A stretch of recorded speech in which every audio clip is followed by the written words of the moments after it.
Hi friends, this is day 2 of the Around the World adventure, and I look like the Michelin woman because I am in Tromso, Norway, which is one of the northernmost cities in Norway in the Arctic Circle. So I just got back. It's 2:30, so I'm going to try to put together the best sentences I can, but I just got back from an amazing Northern Lights chase. So I'm going to start with my favorite local tip that I did today.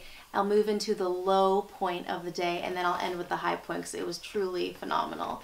So from my favorite local moment of the day, we went to a great little food market, some food festival that was taking place. They had all these great little tents, and we got to try some great Norwegian foods, and the dessert was actually phenomenal. I think it was called lefse, really great cinnamon and sugar, little pastry.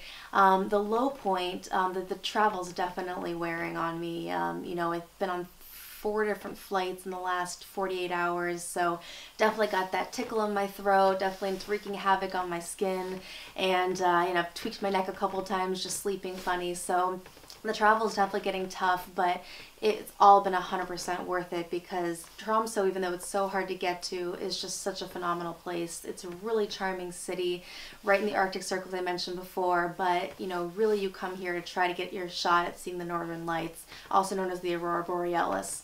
And we just had a phenomenal showing today. I cannot believe it. It just really was one of the best shows that they've actually seen in some time.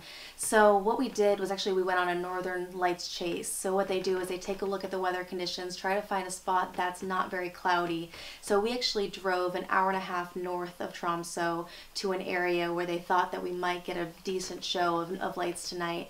And my goodness, it was probably one of the most phenomenal natural phenomenons that exists, and it's truly really magical. So really when it started, looked like just a very faint cloud across the sky, and as it really started morphing, it actually started moving quite rapidly, and it really looked like the lights were dancing, white, green, pinks, and it was one of the most amazing things I've ever seen. I mean, it covered the whole sky.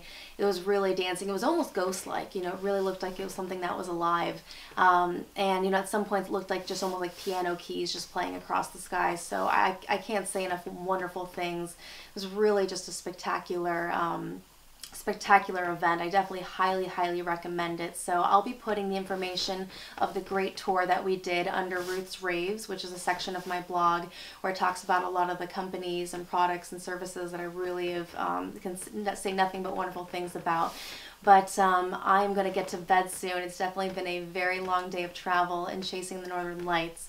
But tomorrow is one of the few days that I cannot set my alarm and sleep. It's going to be a very aggressive travel agenda and itinerary. So stay tuned for what's to come tomorrow. We'll do Northern Lights Chase Part 2, as well as exploring the fjords maybe. So good night for now, and make sure you subscribe to see what happens over the next 3 months on each day of this adventure.